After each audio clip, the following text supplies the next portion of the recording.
বিসমিল্লাহির রহমানির রহিম। পরম করুণাময় আল্লাহ তাআলার নামে শুরু করছি।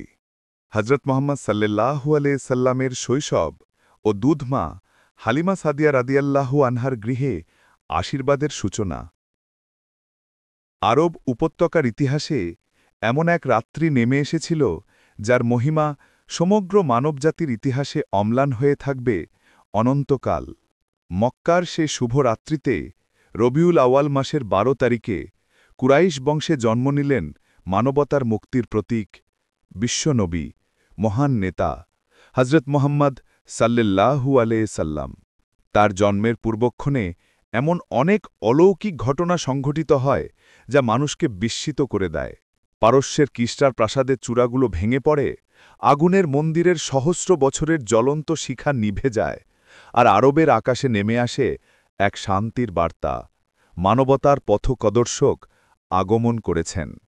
নবীজির পিতা আবদুল্লাহ তার জন্মের আগেই ইন্তেকাল করেছিলেন, আর মা আমিনা বিনতে ওয়াহাব মক্কার একজন মর্যাদাশালী নারী ছিলেন।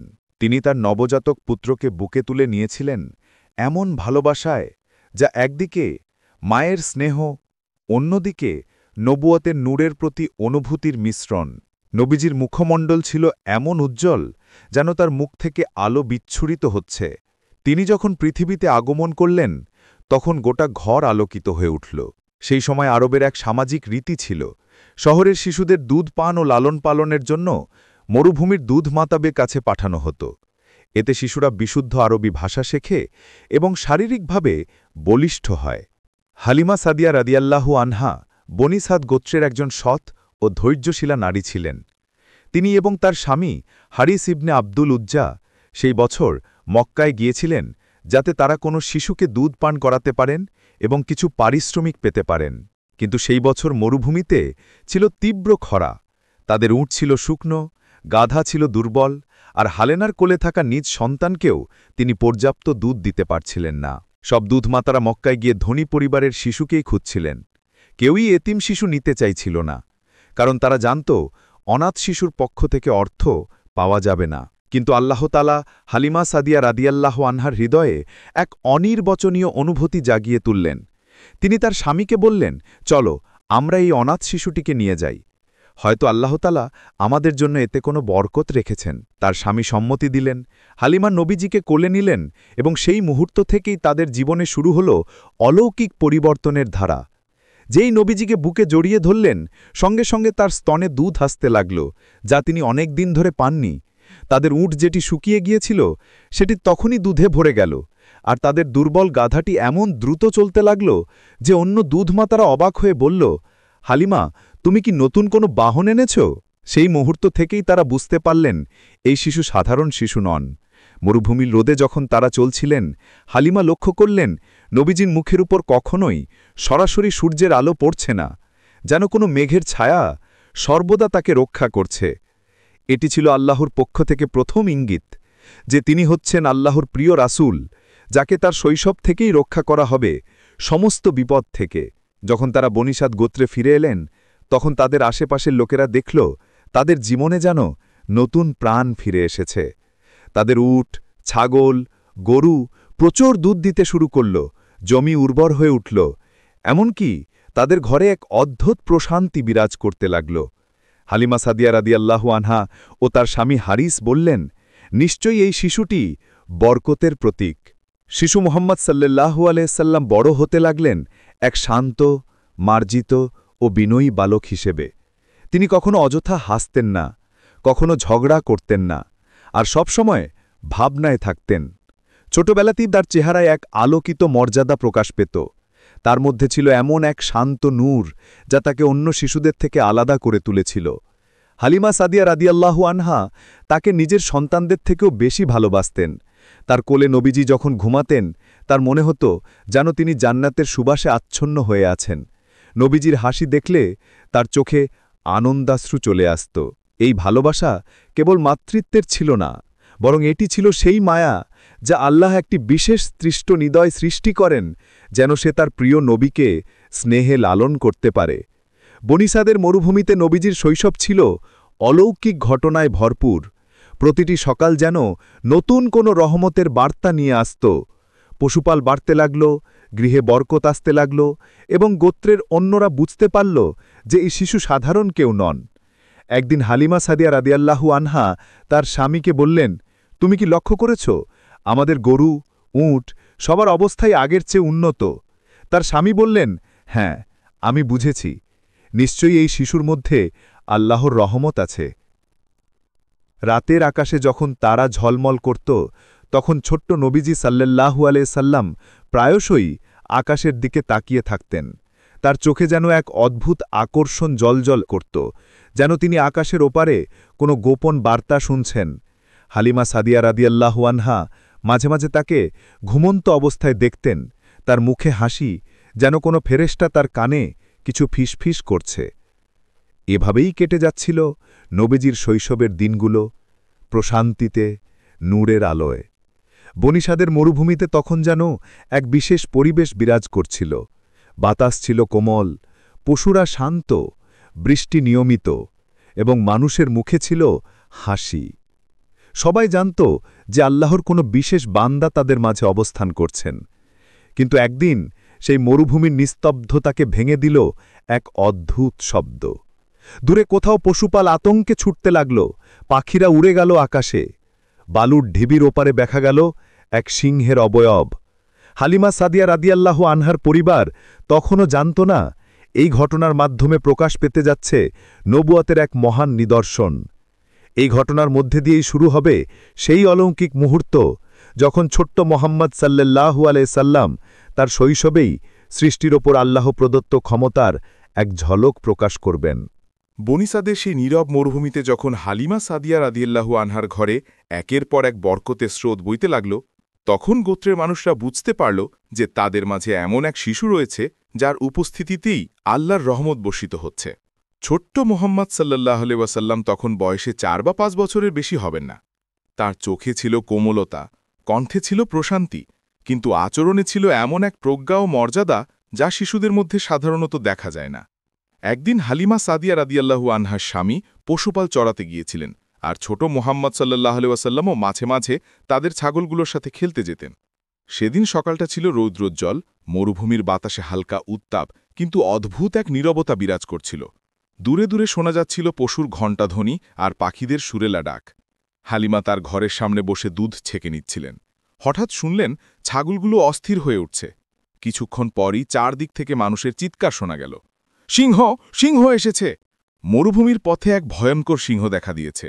যেই দিকে যাচ্ছিল পশুপাল সেই দিক থেকে ছুটে আসছিল। মানুষজন আতঙ্কে ছুটে পালাচ্ছে, কেউ ঘরে লুকাচ্ছে, কেউ পাহাড়ের ঢালে দৌড়াচ্ছে। কিন্তু সেই বিভীষিকার মধ্যেও ছোট্ট মোহাম্মদ সাল্লাল্লাহু আলাইহি ওয়াসাল্লাম শান্তভাবে দাঁড়িয়েছিলেন।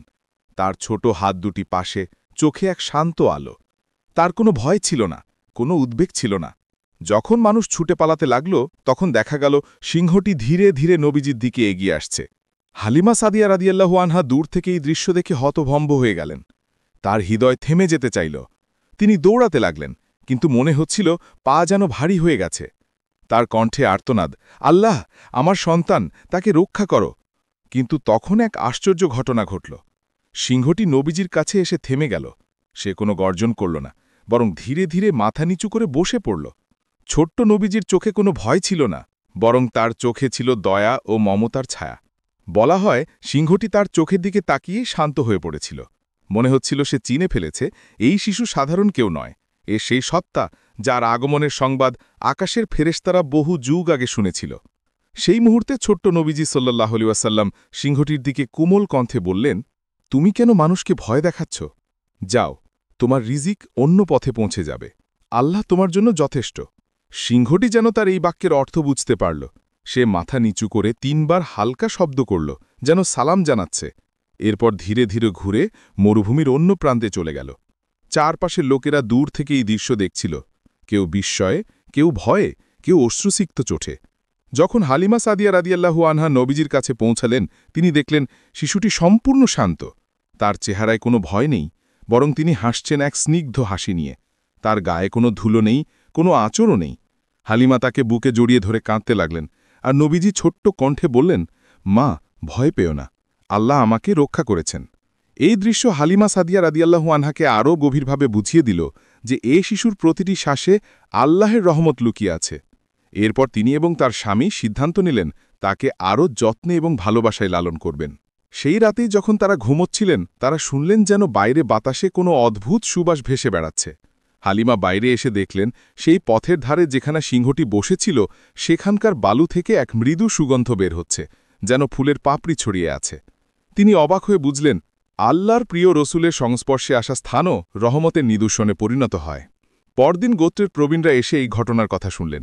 অনেকে অবিশ্বাস করল, আবার অনেকে বলল এটা নিশ্চয়ই আল্লাহর কোনো নিদর্শন। এক বৃদ্ধ বললেন, আমরা আমাদের পূর্বপুরুষদের থেকে শুনেছি শেষ নবীর আগমনের আগে তার শৈশবে পশুরা তার প্রতি অনুগত হবে, এমনকি হিংস্র প্রাণীও তার প্রতি শ্রদ্ধাশীল হবে। হালিমা সাদিয়া রাদিয়াল্লাহু আনহা তখন বললেন, আমি নিজের চোখে দেখেছি সিংহ তার সামনে মাথা নিচু করেছে। এই ঘটনার পর বনু সাদ গোত্রে নবীজির মর্যাদা আরও বৃদ্ধি পেল। সবাই তাকে আশীর্বাদের শিশুগুলো ডাকতে শুরু করল। যেখানেই তিনি যেতেন পশুগুলো শান্ত হয়ে যেত। এমনকি ছাগল চড়ানোর সময় অন্য বাচ্চারা যদি পশুগুলোকে চিৎকার করে তাড়াত, নবীজি শুধু বলতেন, ধীরে বলো, ওরা আমাদের রিজিক দান করে। আর তখনই পশুগুলো থেমে যেত, মাথা নিচু করে যেন তার কথার মান্যতা দিত। দিন যেতে লাগল, নবীজির প্রতিটি কাজেই দেখা যেত আল্লাহর সৃষ্টির প্রতি মমতা। তিনি ছোট হলেও কখনো কোনো প্রাণীকে আঘাত করতেন না, কোনো ফুল ছিঁড়তেন না, কিংবা কোনো শিশুকে কষ্ট দিতেন না। হালিমা সাদিয়া রাদিয়াল্লাহু আনহা প্রায়ই বলতেন, আমি এমন শিশু কখনো দেখিনি। তার ঘুম শান্তির, তার হাসি রহমতের, তার দৃষ্টি নূরের। কিছুদিন পর হালিবা এবং তার স্বামী নবীজিকে নিয়ে মক্কায় তার মা আমিনা বিনতে ওয়াহাবের কাছে দেখা করতে গেলেন। আমিনা তাদের দেখে খুব খুশি হলেন, কিন্তু যখন শুনলেন মরুভূমির সেই সিংহের ঘটনা তখন তার চোখে অশ্রু ঝরল। তিনি জানতেন তার সন্তান আল্লাহর বিশেষ প্রিয়, কিন্তু তার হৃদয় কেঁপে উঠল ভয়ে ও শ্রদ্ধায়। তিনি বললেন, আল্লাহ তার সন্তানকে সকল বিপদ থেকে রক্ষা করুন। এই শিশু সেই যার আলো একদিন সমগ্র পৃথিবী আলোকিত করবে। এই ঘটনার পর মক্কা এবং বনু সাদ মাঝে নবীজির নাম আরও ছড়িয়ে পড়ল। মানুষ বলতে লাগল, এই শিশু সাধারণ কেউ নয়, আল্লাহর প্রেরিত বার্তাবাহক। কেউ বলল, এই শিশু সেই যার মুখে হাসি থাকলে আশেপাশের মাটি সুবাসিত হয়ে যায়। মরুভূমির বাতাসে তখন এক নতুন গন্ধ মিশে গেছে, শান্তির, ভালোবাসার আর নবুয়াতের বার্তা বহনকারী সেই নূরের সুগন্ধ। সিংহের এই ঘটনার মধ্য দিয়ে আল্লাহ তাআলা যেন মানবজাতিকে জানিয়ে দিলেন, যাকে আমি প্রেরণ করেছি তাকে রক্ষা করার দায়িত্ব আমি নিজে নিয়েছি। এই অলৌকিক ঘটনাটি ছিল নবীজির শৈশবের প্রথম বড় নিদর্শন, যা পরবর্তীকালে তার জীবনের প্রতিটি অধ্যায় আরও গভীরভাবে প্রকাশ দেয়। মানুষ বুঝতে শুরু করল, এই শিশুর মুখে শুধু কথা নয়, বরং ভবিষ্যতের এক ঐশী বার্তা প্রতিধ্বনিত হচ্ছে। সিংহের ঘটনার পর বনি সাদ গোত্রে যেন এক অনন্য শান্তির ছায়া নেমে এসেছিল। মরুভূমির কঠিন বাতাসও তখন যেন কোমল হয়ে গিয়েছিল। পশুরা স্বাস্থ্যবান হচ্ছিল, দুধ দিচ্ছিল প্রাচুর্যে। হালিমা সাদিয়া রাদিয়াল্লাহু আনহা নিজেও অবাক হয়ে ভাবতেন, এই পরিবর্তন নিশ্চয়ই সেই ছোট্ট নবীজির বরকতে ঘটছে। এক বিকেলে যখন সূর্যের আলো ধীরে ধীরে সোনালি হয়ে মরুভূমির বালুতে মিশে যাচ্ছিল, নবীজি সাল্লাল্লাহু আলাইহি ওয়াসাল্লাম তার ছোট বন্ধুদের সাথে খেলছিলেন। তারা ছাগল চড়াচ্ছিলেন, কেউ বালিতে ঘর বানাচ্ছিল, কেউ হাসছিল উল্লাসে। নবীজিও তাদের সঙ্গে খেলছিলেন, কিন্তু তার আচরণ সবসময় ছিল আলাদা। তিনি কখনো কাউকে ঠেলাঠেলি করতেন না। কেউ পড়ে গেলে তার হাত বাড়িয়ে দিতেন, কেউ দুঃখ পেলে বলতেন, ধৈর্য ধরো, আল্লাহ আমাদের দেখে রাখেন। সেই দিনটিতেই ঘটল এমন এক অলৌকিক ঘটনা যা হালিমা ও তার স্বামীকে কাঁপিয়ে তুলেছিল। নবীজির এক সাথী দৌড়ে এসে চিৎকার করে বলল, হালিমা, তাড়াতাড়ি আসো, মুহাম্মদের সাথে কিছু অদ্ভুত হয়েছে। হালিমা দৌড়ে গিয়ে দেখলেন নবীজি মাটিতে বসে আছেন, মুখে অদ্ভুত প্রশান্তি। আকাশের দিকে তার দৃষ্টি নিবদ্ধ।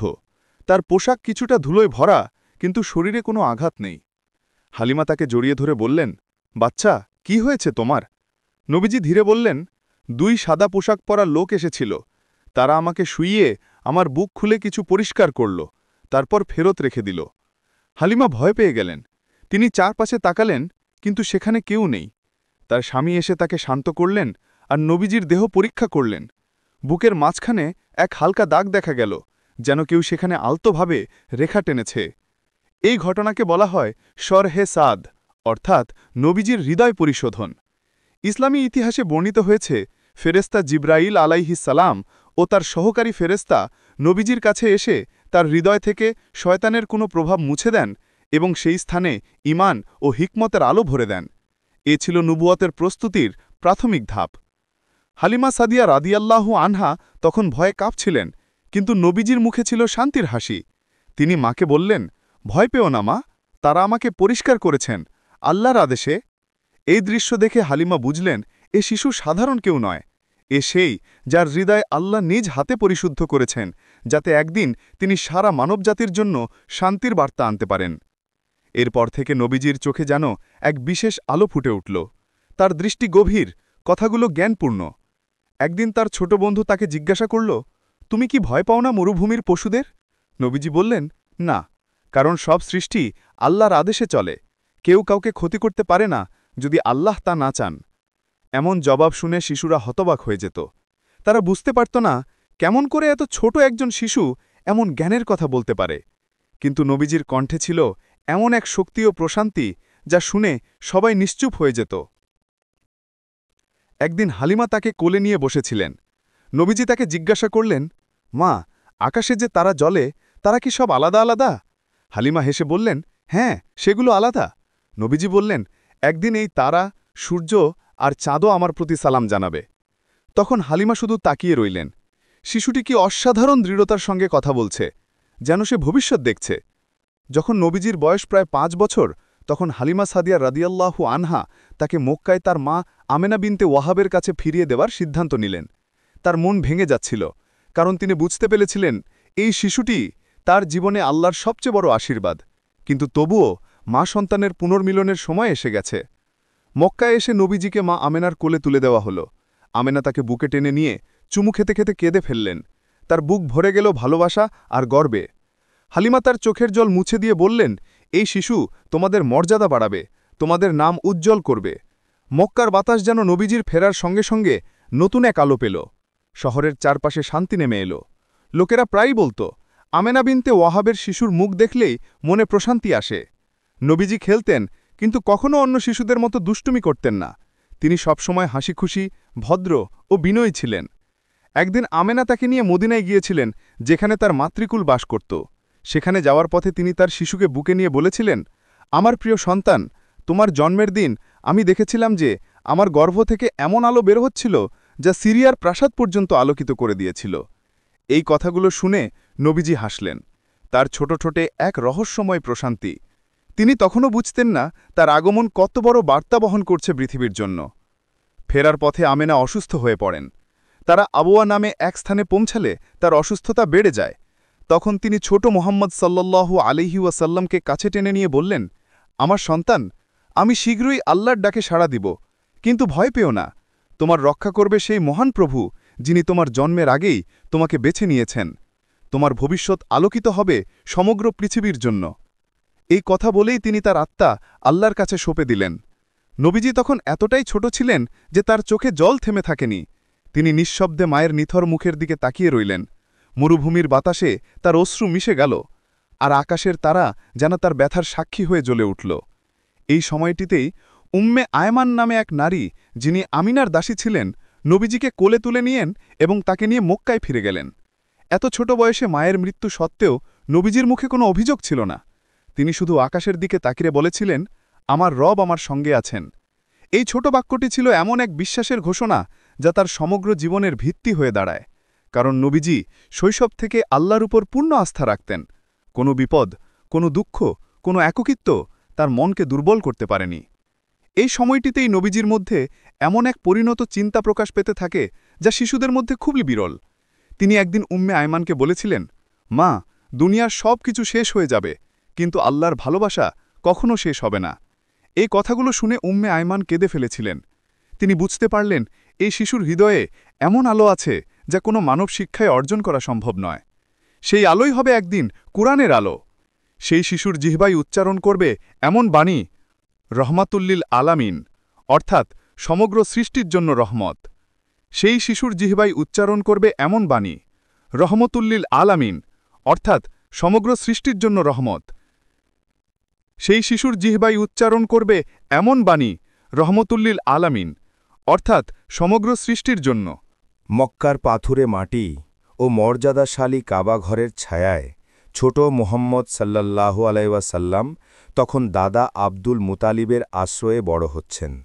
তার মায়ের মৃত্যুর পর থেকেই এই দাদা তার জীবনের একমাত্র অভিভাবক হয়ে দাঁড়িয়েছিলেন। মক্কার কুরেইশদের নেতা আব্দুল মুতালিব ছিলেন জ্ঞানী, গম্ভীর ও সম্মানিত ব্যক্তি, কিন্তু তার হৃদয়ে নবীজির প্রতি ছিল এক গভীর ভালোবাসা, যা অন্য কোনো নাতির জন্য তিনি প্রকাশ করতেন না। প্রতিদিন সকালে যখন তিনি কাবাঘরের পাশে নিজের চোটের মাধুরে বসতেন, তখন তার চারপাশে কুরেইশের বয়োজ্যেষ্ঠরা উপস্থিত থাকত। কেহই সাহস করত না সেই মাধুরে বসতে, কিন্তু ছোট নবীজি এসে নির্ভয়ে তার দাদার পাশে বসে পড়তেন। কেউ তাকে সরাতে চাইলে আব্দুল মুতালিব বলতেন, ওকে ছেড়ে দাও, এই শিশুর একদিন হবে বিশেষ মর্যাদা, ওর মধ্যে আমি এমন আলো দেখি যা অন্য কারো মধ্যে দেখি না। যখন নবীজি ছোট ছোট পদক্ষেপে কাবাঘরের চারপাশে ঘুরতেন, তখন সূর্যের আলো যেন তার মুখমণ্ডলে প্রতিফলিত হয়ে কাবার দেয়ালে পড়ত। লোকেরা বলত, এই শিশুর মুখে আল্লাহর নূর আছে। আব্দুল মুতালিব প্রায়ই তাকে বুকে টেনে নিতেন, কপালে চুমু খেতেন আর বলতেন, আমার সন্তান, আল্লাহ তোমাকে এমন এক কাজে পাঠিয়েছেন যা আমার বোঝার বাইরে। এই সময়ে নবীজি সাল্লাল্লাহু আলাইহি ওয়াসাল্লাম ধীরে ধীরে নিজের ভিতরের অসাধারণ বুদ্ধি ও প্রজ্ঞা প্রকাশ করতে লাগলেন। যখন অন্য বাচ্চারা খেলায় ব্যস্ত থাকত, তখন তিনি বসে আকাশের তারা দেখতেন। একদিন তার দাদা জিজ্ঞাসা করলেন, তুমি এতক্ষণ আকাশের দিকে তাকিয়ে আছো কেন? নবীজি উত্তর দিলেন, আমি ভাবছি এই তারা কি সব সময় আলো দেয় নাকি আল্লাহর আদেশে আলো দেয়? এই প্রশ্ন শুনে আব্দুল মুতালিব অবাক হয়ে গেলেন। তিনি জানতেন এমন চিন্তা একটি ছোট শিশুর পক্ষে করা সম্ভব নয়। এটি সেই অন্তর্দৃষ্টি যা আল্লাহর পক্ষ থেকে নবুয়তের আলো হিসাবে তার হৃদয়ে জ্বলে উঠছিল। আরবের লোকেরা একদিন এক অদ্ভুত ঘটনা নিয়ে মক্কায় এলো। তারা বলল, আমরা মরুভূমিতে একটি বিশাল সিংহ দেখেছি, যা পথের মাঝে এসে বসেছিল কিন্তু কারও ক্ষতি করেনি। সে শুধু একদিকের থেকে তাকিয়ে মাথা নিচু করেছিল। অনেকেই অবাক হয়ে গেল। আব্দুল মুতালিব তখন শান্ত কণ্ঠে বললেন, সম্ভবত সে সেই সিংহ যে আমার নাতির প্রতি সালাম জানিয়েছিল, কারণ আমি জানি সমস্ত সৃষ্টি তার প্রতি অনুগত। এই কথার মাধ্যমে তিনি বুঝিয়ে দিয়েছিলেন যে সিংহের সেই ঘটনাটি কেবল একটি শিশুর অলৌকিক রক্ষা নয়, বরং এটি ছিল এক গভীর প্রতীক। যেমন সিংহ শক্তি ও ক্ষমতার প্রতীক, তেমনি নবীজি আল্লাহর রহমতের শক্তিতে সজ্জিত, যার সামনে হিংস্রতা নত হয়ে শান্তিতে রূপান্তরিত হবে। বলা হয়, একদিন মক্কার পাহাড়ের ধারে নবীজি হাঁটছিলেন। তখন এক বৃদ্ধ তাকে জিজ্ঞাসা করলেন, তুমি এত ছোট অথচ এত নির্ভীক কেন? নবীজি হেসে বললেন, কারণ আমি জানি আমার সাথে আমার রব আছেন। সিংহ যখন আমার সামনে এসেছিল আমি ভয় পাইনি, কারণ সেও আল্লাহর সৃষ্টি। এই উত্তর শুনে বৃদ্ধ ব্যক্তি স্তম্ভিত হয়ে গেলেন। তার চোখে জল এসে গেল। তিনি বললেন, ওহে বালক, তুই আল্লাহর প্রিয়। তখনও নবুয়তের ঘোষণা আসেনি, কিন্তু নবীজির প্রতিটি কথায় ছিল সেই সত্যের পূর্বাভাস। এমনকি ছোটবেলায় যখন কেউ তাকে অন্যায়ভাবে কিছু করতে বলতো, যেমন খেলায় প্রতারণা করা বা মিথ্যা বলা, তিনি দীর্ঘকণ্ঠে না বলতেন। বলতেন, আমার দাদা আমাকে শিখিয়েছেন মিথ্যে বলা সবচেয়ে মন্দ কাজ। এই নৈতিক শক্তি, এই সত্যবাদিতা, এই শান্ত স্বভাব ছিল তার ভবিষ্যৎ নবুয়তের বাস্তব প্রস্তুতি। যখন তার বয়স প্রায় ৮ বছর, তখন আব্দুল মুতালিব অসুস্থ হয়ে পড়লেন। মৃত্যুর আগে তিনি তার সন্তান আবু তালিবকে ডেকে বললেন, এই শিশুকে তোমার কাছে রেখে যাচ্ছি। ও সাধারণ শিশু নয়, ওর মুখে নূরের আভা দেখি, ওর চোখে দেখি আল্লাহর রহমত। ওর যত্ন নিও, কারণ একদিন ও হবে এমন নেতা যার নেতৃত্বে সমগ্র দুনিয়া শান্তি পাবে। এই কথাগুলো বলেই তিনি ইন্তেকাল করলেন। নবীজি তার দাদার মৃত্যুতে কেঁদে ফেললেন, কিন্তু তার কণ্ঠে কোনো অভিযোগ ছিল না। তিনি শুধু বললেন, আমার দাদা আল্লাহর কাছে আছেন, আমি একা নই। এভাবেই নবীজির জীবনে শুরু হল নতুন অধ্যায়। আবু তালিবের তত্ত্বাবধানে বড় হওয়া, ব্যবসায়ে প্রবেশ করা এবং ধীরে ধীরে এমন এক ব্যক্তিত্বে পরিণত হওয়া যার চরিত্রে পরিপূর্ণভাবে ফুটে উঠেছিল মানবতার শিক্ষা, ন্যায়বোধ ও সত্যের দীপ্তি। সিংহের সেই শৈশবের ঘটনা ক্রমে ইতিহাসের পাতায় এক কিংবদন্তি হয়ে রইল, কিন্তু এর অন্তর্নিহিত অর্থ গভীর। সিংহের সামনে দাঁড়িয়ে থাকা ছোট নবীজি মানে মানবতার সাহসের প্রতীক। সিংহের মাথা নিচু করা মানে পৃথিবীর সকল হিংস্রতা ও অন্যায় একদিন তার দয়ালু বার্তার সামনে আত্মসমর্পণ করবে। এই ঘটনার মধ্যেই যেন আল্লাহ তাআলা ইঙ্গিত দিয়েছিলেন, এই শিশুই হবে সেই যার আহ্বানে পশুত্ব বিলীন হবে আর পৃথিবী ভরে উঠবে শান্তি ও করুণায়। যখন নবীজি বড় হয়ে নবুয়তের দায়িত্ব গ্রহণ করলেন, তখনও অনেক সাহাবা বনি সাদের সেই গল্পটি স্মরণ করতেন। তারা বলতেন, শৈশবে যে সিংহ তার সামনে নত হয়েছিল, বড় হয়ে সেই নবীজির দয়া এমন ছিল যে শত্রুও তার সামনে মাথা নিচু করত। সিংহের সেই দৃশ্য যেন কেবল একটি ঘটনার প্রতিচ্ছবি নয়, বরং এক অনন্ত শিক্ষা। যে ব্যক্তি আল্লাহর উপর সম্পূর্ণ ভরসা রাখে, তার সামনে দুনিয়ার কোনো শক্তি দাঁড়াতে পারে না।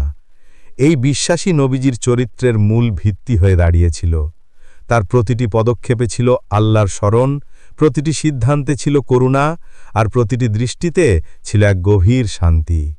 তার শৈশবের প্রতিটি ঘটনা, সিংহের মাথা নত করা, ফেরেশতাদের আগমন, দাদার স্নেহ ও ভবিষ্যদ্বাণী, সবই যেন আল্লাহর এক একটি ইশারা ছিল মানব জাতির জন্য।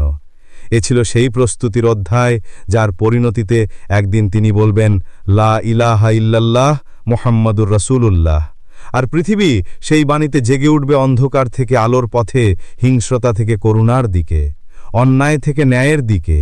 যে শিশুটি একদিন সিংহের সামনে নির্ভয়ে দাঁড়িয়েছিল, সেই শিশুই পরিণত হলেন সেই নবী যার প্রতি দুনিয়ার প্রতিটি হৃদয় ভালোবাসায় নত হয়, যার নাম উচ্চারণই হৃদয় শান্ত হয়, আর যার আলো চিরন্তন, মোহাম্মদ সাল্লাল্লাহু আলাইহি ওয়াসাল্লাম। প্রিয় দর্শক, আপনি যদি এই ধরনের ঐতিহাসিক ও শিক্ষণীয় কাহিনী শুনতে ভালোবাসেন, তাহলে অনুগ্রহ করে আমাদের চ্যানেলটি সাবস্ক্রাইব করুন এবং নোটিফিকেশন বেল আইকনটি অন করে রাখুন। আপনাদের ভালোবাসা ও সমর্থন আমাদের এগিয়ে যাওয়ার প্রেরণা যোগায়। আল্লাহ হাফেজ।